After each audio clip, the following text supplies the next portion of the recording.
The bow, three-pointer on the way. Belga! Yan. Three-pointer on the way. That is good. Last shot time for Rain or Shine. Taylor drills home. Using his length. Santillan sends it home. Make sure he gives it up to his guards as Santillan lights it. Torres from straight away. That's good. That is good.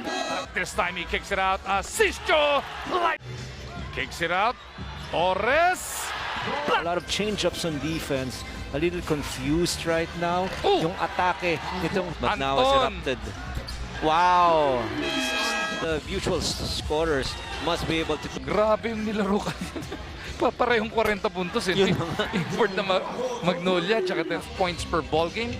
For his career, he is 9.3 per outing.